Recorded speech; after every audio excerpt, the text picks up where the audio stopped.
Hey there, travel beauty chasers, and welcome back to Chasing Travel Beauty with Stephanie.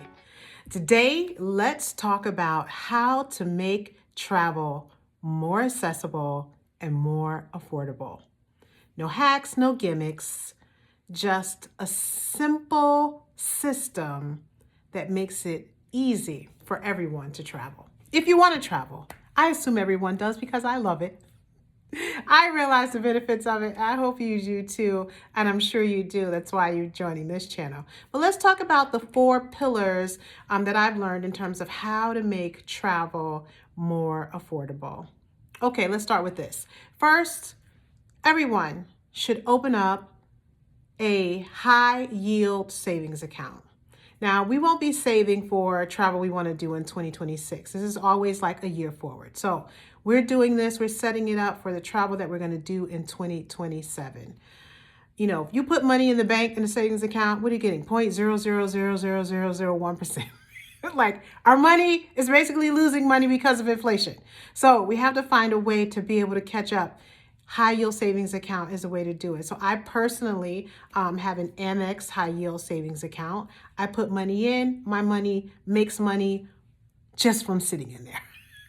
And this helps. So think about it. I'm sure every week, we waste money, right? Like you could just go, let's say you take money out of the bank from the ATM and you put it in your pocket. Well, people don't really even spend cash today. I'm probably the only one using cash. But you're like, by the time you stick your debit card in different places, you're like, oh my God, how did I spend that much this week? So what you want to think about is, what is an amount of money I could automate to go over to my high yield savings account that I wouldn't miss? So this is like that $50 that you spend. I don't know if you're going to, maybe you're getting a Starbucks and by the time you just do Starbucks, you've probably spent $50. Or maybe you're going out to lunch every single day. Or maybe it's on the weekend, like you are, overspending on something. But $50 a week, hopefully that's manageable, right? So $50 a week, automated. So you don't need motivation, just automation, right? It goes in every single week. And then by being in there, you're adding interest to your money. It's free money. We all like free 99.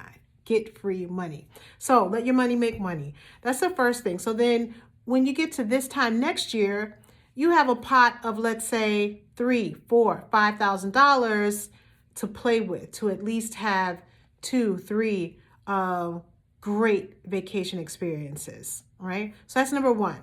That's number one pillar. Let's talk about number 2.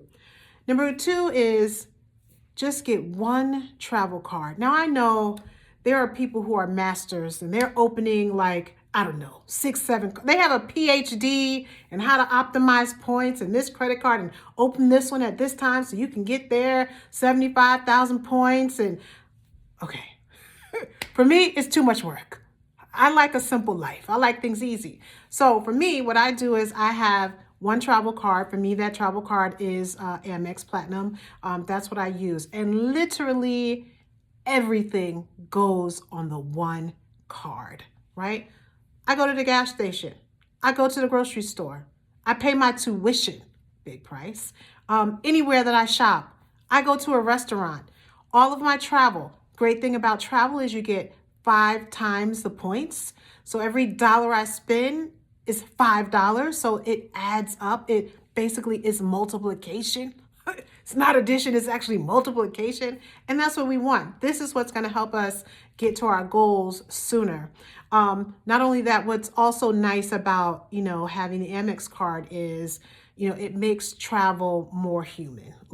So if I'm in the airport and let's say we've recently had snowstorms everywhere and people are all over, I can go sit in the lounge, get free food, have a comfortable experience in the airport, be it the Centurion Lounge or all of the networks that they have with Priority Pass and others around the world. So it just makes for a nicer experience. They also give discounts on hotels. They also give a $209 credit to get clear, so you can actually have faster progress or processing through like TSA.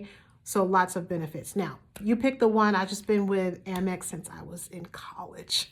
It's been a long time. So that just, my loyalty is there. But Chase Sapphire, I've heard great things about. I've never used that card, but just pick one. Don't spread it around. Put everything in one spot. Again, the goal is like, how do I multiply my money? How do I optimize my points so that when I get ready to book that trip, I have points that I can leverage, either using those points for air, which mostly for me, my points that I get on Amex, I transfer them over to Marriott Bonvoy. So most of the times, like my hotel is going to be free, but they have 41 different airline partners. Delta is like their major one. I don't fly Delta that much. Like, I'm not in Atlanta where they have a hub.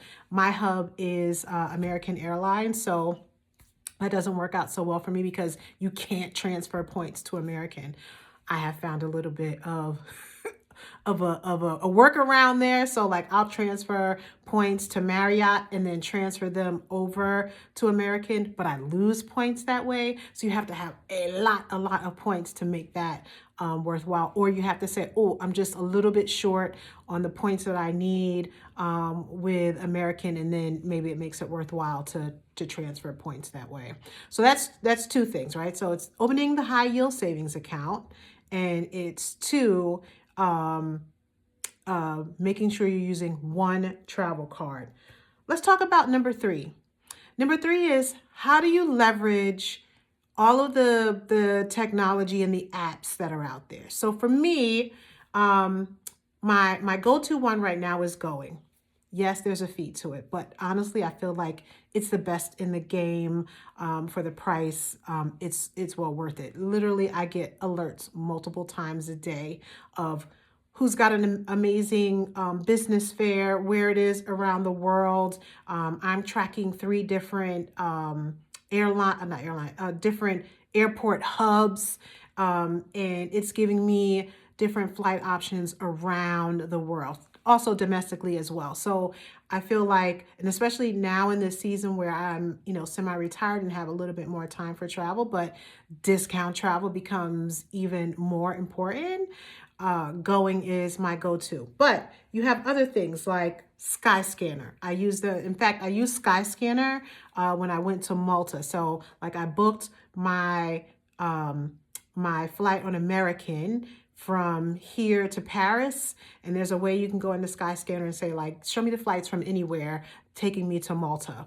And Paris happened to be like that best one that connected with me, and then I was able to get Malta Airlines from Paris to Malta. And then I was also able to use Skyscanner to book my travel from Malta to Catania, Sicily. So Skyscanner, I also use that one. Really good, no fee for it.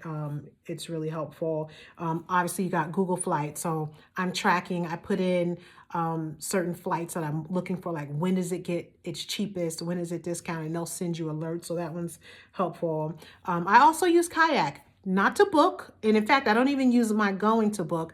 I use Going so it can show me which airlines is flying from where to where and for how much, but then I go book directly with the airline itself. And I do that because at the end of the day, if I have a problem, I want to talk to the airline. I don't want to have to go to some third party trying to help me get something figured out. So I'll look at Kayak to be able to see, cheapest flight, cheapest hotel, cheapest, car rental.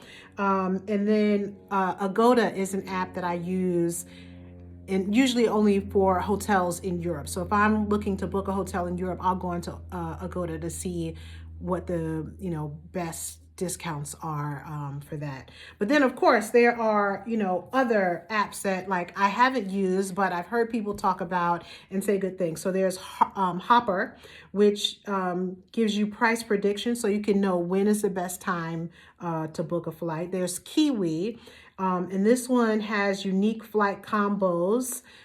So I said I'm going to really check out Kiwi. I haven't done it yet. And then there are, the oldies but goodies. So you got your Priceline, you got your Booking, you got Expedia, where you can be able to see flight deals. So there's lots out there. I heard of a new AI platform called One Air, but when I checked into it, like the reviews were mixed. So I can't recommend it, but it is Better Bureau accredited. So the Better Business Bureau, it's accredited with them. So like that's a good sign.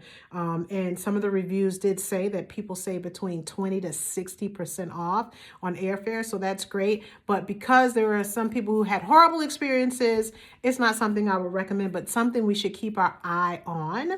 But as we think about AI, it's sort of like, I think this is like our sweet spot. So I told you guys how, AI is my travel buddy. And so I use it a lot for, logistics management. But I also use it, for example, when there are areas like I don't know much about and I want to learn more, I'll use it to give me comparison. So like I used it when I was looking at cruises for Antarctica, and it brought up expeditions that I didn't even know was available. Really, let me tell you about these 5 really pivotal reasons why we should be leveraging AI. Mine happens to be ChatGPT, but you use the one that works best for you. Claude, Perplexity, Gemini. Find the one that works best for you. I happen to use ChatGPT. So let me give you some like real world prompts to make this actionable for you, right? So give you a chance to maybe grab a pen, okay? So the first is if you want to compare trips before you book. So let's say there are 2 places you have in mind and you're like, I don't know which one is going to be most cost effective and when. Here's the prompt. Compare 2 trips, Italy versus Portugal, for cost, best months, flight prices, and hotel value. So when you do this, it's going to help you to optimize like which trip is the best one to go to and when, and what does that overall cost look like when you look at those 2 things that may both be on your travel to-do list, but you're trying to figure out which one should I go to now. So you'll avoid the expensive seasons and you'll choose the smarter destination at this point in time. Let's talk about, making luxury more accessible. So here's a great one. Here's a prompt. So what 5 luxury feeling hotels in Paris you put your number, let's say $250 per night in the shoulder season. So what are 5 luxury feeling hotels in Paris under $250 a night in the shoulder season? Now, this will give you ones that are going to give you kind of that luxury feeling that you want at an affordable price, and without you having to do the heavy lifting, literally going out, list all of the hotels, and then go look at each one's price. It's going to do that work for you. Now, of course, with AI always, we have to double check because sometimes we know they can hallucinate. So you'll do the calling up. You'll go check you think, oh, I love this one. This one looks great. You're going to go onto their website and make sure it all works out. But 99.9% of the time, these things work out well. So the next thing like AI or ChatGPT can do for you is optimize timing. So what's the cheapest month to visit Greece? Here's the key: with good weather and fewer crowds. So for example, when I went to Panama, it's like, don't tell me to go to Panama when it's the rainy season. Yes, it'll be super cheap, but I'll be stuck in the hotel the whole time, right? So you want to make sure that prompt is specific. You want to be able to go, when the prices are going to be good, but the weather has to also be good so that you can have a good time on your trip, right? So that's the key with this prompt. So you want the cheapest month to visit, in this case, let's say Greece, Panama, Portugal, wherever the location is, but you want good weather and fewer crowds. So it's about making sure the money is right, making sure the weather is right, making sure the crowds are right so that you can have the best experience when you go. The next is the one that I told you that I did recently, and I did it both for Alaska and Antarctica, and had it evaluating cruises for me. So compare luxury cruises to Alaska and tell me which offers the best value for a solo traveler. So the solo supplements can range to very little, some none if they have a waiver, to absorbent prices where they actually make it more than if the room, was for two people, which is, penalizing solo travelers. Not right, not cool, but it happens.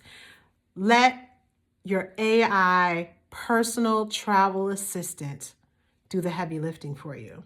Simple prompts give you great results, will save you both time and money. And then here's the last one.